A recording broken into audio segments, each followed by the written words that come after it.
Rock-a-bye baby on the treetop. When the wind blows, the cradle will rock. Uncle uncle, তুমি আমার সঙ্গে খেলবে? কি খেলা? অনেক মজা, জীবন মৃত্যুর খেলা। কেন সবসময় তুমি আমার স্বপ্নে আসো? তুমি কে?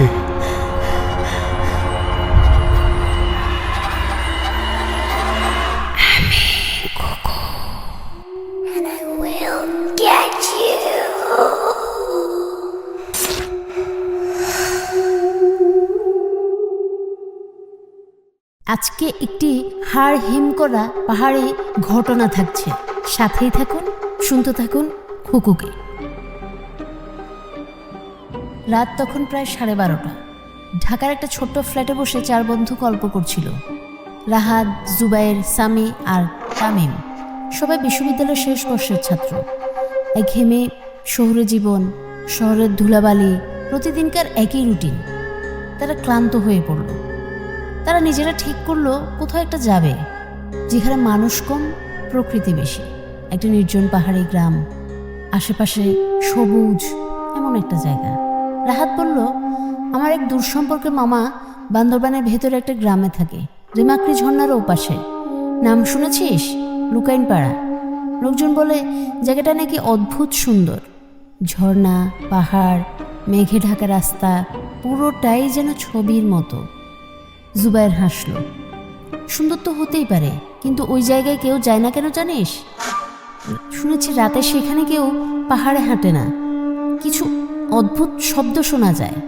সামি বলল, আরেকটা ভূতের গল্প শুরু হইল। তোরা না পারিস। এই তোরা ভয় দেখানো বন্ধ করতো, চল না যাই, শহর থেকে একটু দূরে কোথাও অ্যাডভেঞ্চার হোক। সবাই রাজি হলো।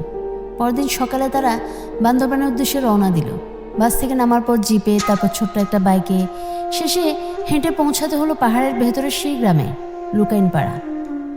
গ্রামে ঢোকার সঙ্গে সঙ্গে ওরা অবাক হয়ে গেল। চারদিক ঘন গাছ, পাহাড়ের গায়ে মেঘ, আর চারদিকে একরকম অস্বাভাবিক নীরবতা। কুকুরের ঘেউ ঘেউ নেই, পাখির ডাক নেই, কেবল ঝিঁঝি পোকার আওয়াজ। রাহাতের মামা মোশাররফ চাচা ওদের অপেক্ষায় ছিলেন। 50 ঊর্ধ্ব একজন মানুষ, চুপচাপ, মুখে চিন্তার ছায়া। চাচা বললেন, বাবারা, এই জায়গায় রাত নামলে বাইরে যেও না। পাহাড়ের ওপাশে এক পুরনো বাড়ি আছে, ওদিকটা সবসময় এড়িয়ে চলবে। তামিম মুচকি হেসে বলল, ভূত আছে নাকি চাচা?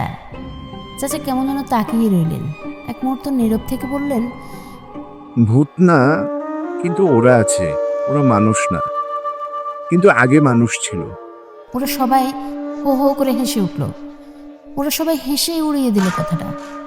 রাতে আগুন জ্বেলে পাহাড়ি মুরগি ভেজে খাওয়া, গান বাজনা সব চলল। কিন্তু মধ্যরাতে হঠাৎ করে সামি শুনল একটা ফিস ফিস শব্দ, যেন কেউ ডাকছে। সামি ছুটে গেল রাহাতের ঘরে, কিন্তু সবাই গভীর ঘুমে। জানালার বাইরে পাহাড়ের ঢালে একটা আঁধারে ছায়া নড়ছে। হাওয়া থেমে গেছে, আর বাতাসে একটা জীবন্ত গন্ধ, যেন পচা মাংস, ভেজা কাঠ আর ধোঁয়া একসাথে। পরদিন সকালে সবাই ঘুম থেকে উঠে শুনল, গ্রামের এক ছেলে, নাম লালচিং, রাতে সে নিখোঁজ। লোকজন বলছে সে নাকি ওর বাড়িটার দিকে গিয়েছিল। গ্রামের বয়স্ক এক মহিলা বলল, ওরা আবার জেগে উঠেছে। কালো চাঁদের মাস এলে ওরা পাহাড় থেকে নামে। লালচিংও ওদের ডাক শুনেছে। রাত হেসে বলল, এইসব কুসংস্কার। কিন্তু সামির মুখটা ফ্যাকাশে। সে বলল, গত রাতে আমি কারো আওয়াজ শুনেছিলাম। রাহাত, তোর নাম ধরে ডাকছিল। সবাই চুপ। তখন মোশাররফ চাচা দরজায় এসে দাঁড়ালেন। তার চোখ লালচে, গলা ভারী। আজ রাতে কেউ বাইরে যাওয়া যাবে না, যাই হোক। তোমরা কেউ বাইরে যাবে না। এর ডাকে যেই যাক, কেউ আর ফেরে না। রাত বাড়ল। রাহাতের ঘুম আসছিল না। জানালার ফাঁক দিয়ে দেখলো দূরে পাহাড়ের গায়ে একটা পুরনো কাঠের বাড়ি। কেমন অদ্ভুত আলো জ্বলছে, মনে হলো কেউ মোমবাতি জ্বেলে ভেতরে হাঁটছে। সামি ফিস ফিস করে বলল, ওটাই না চাচা, যে বাড়িটার কথা বলছিল? জুবাইর বলল, চল না দেখি। কত ভূত থাকে ওখানে। রাহাত আপত্তি করল, কিন্তু শেষমেশ চারজনে টর্চ হাতে বেরিয়ে পড়ল। পাহাড়ের গায়ে উঠতেই ঠান্ডা হাওয়া বয়ে গেল, টর্চের আলো কাঁপছে। বাড়িটার দরজা খোলা, ভিতরে ঢুকতেই একটা শীতল বাতাস গায়ে লাগলো। দেয়ালে পুরনো কিছু তাবিজ ঝুলছে, টেবিলে শুকনো রক্তের দাগ। একটা পুরনো খাতা পড়ে আছে, তার পাতায় লেখা, ওরা জিন না, মানুষ ছিল, এখন ওরা মাংস খোঁজে।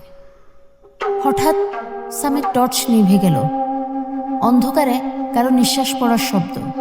তারপর রাহাতের নাম ধরে ডাক, একেবারে কানের পাশে। তার দৌড়ে বেরিয়ে এলো, কিন্তু পাহাড়ের নিচে এসে দেখে রাহাত নেই।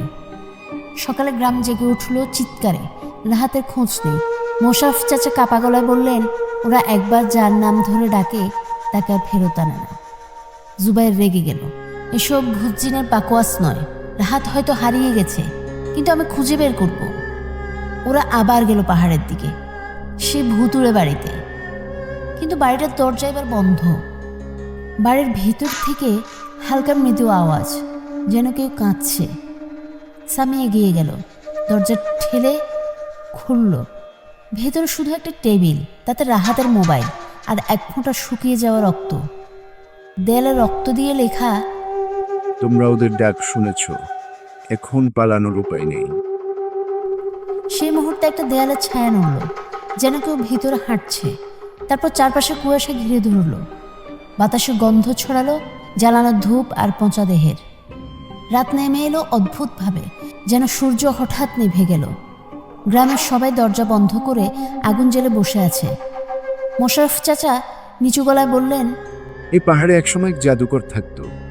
সে কালো জিন ডেকে শক্তি অর্জন করেছিল, কিন্তু জিনরা তাকে মেরে ফেলে পাহাড় দখল করে। তখন থেকে প্রতি 15 বছরে ওরা মানুষ ডাকে। ওদের ডাকে সাড়া দিলে মানুষ হারিয়ে যায়। সামি বলল, তাহলে রাহাত ওদের ডাকে গিয়েছিল? চাচা মাথা নাড়লেন, ও এখন ওদের একজন। হঠাৎ বাইরে কুকুরের গলা ফাটানো চিৎকার, তারপর দরজায় 3 বার ধাক্কা। একটা কণ্ঠস্বর, একদম রাহাতের মতো, দরজা খোলো, আমি রাহাত, আমি ফিরে এসেছি। কিন্তু জানালা দিয়ে তাকাতেই দেখা গেল বাইরে দাঁড়িয়ে থাকা সেই রাহাতের চোখ নেই, মুখে বিকৃত হাসি। সবাই আতঙ্কে দরজা বন্ধ করে রাখলো। রাত যত গাঢ় হলো, বাইরের ডাক আরো জোরালো হতে লাগলো, আমাকে ভেতরে ঢুকতে দাও, আমি ঠান্ডায় মরবো। সামি জানালার কাছে গিয়ে চিৎকার করে উঠল, তুই রাহাত না, তুই কে? বাইরের ছায়াটা হঠাৎ বদলে গেল, লম্বা কালো বিকৃত মুখ, চোখ থেকে আগুনের মতো লাল আলো বেরোচ্ছে। তারপর দরজা ভেঙে ঢুকে পড়ল সে জিন। সব কিছু ঘূর্ণের মতো ঘুরতে লাগলো। চাচা মাটিতে পড়ে গেলেন, তামিম অজ্ঞান। জুবাইরের গলা থেকে শব্দ বেরোচ্ছে না।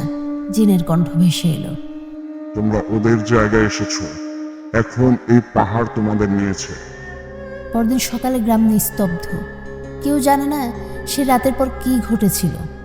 লোকজন বলে, লোকেনপাড়ে এখন 4টা নতুন ছায়া ঘোরে, 4 জন তরুণ, যারা আর মানুষ নেই। কেউ রাতের বেলা পাহাড়ে গেলে শুনতে পায়, রাহাত, রাহাত।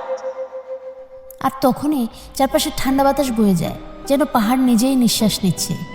লোককথায় বলে, যেখানে জিনেরা মানুষের নাম ধরে ডাকে, সেখানেই মানুষের আত্মা হারিয়ে যায়।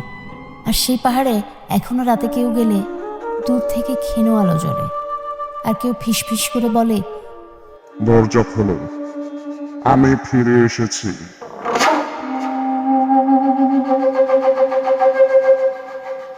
আজকে এতটুকুতেই টাটা। যদি আমাদের গল্প পড়া ভালো লাগে, আমাদের চ্যানেলটি সাবস্ক্রাইব করে পাশে থাকবেন।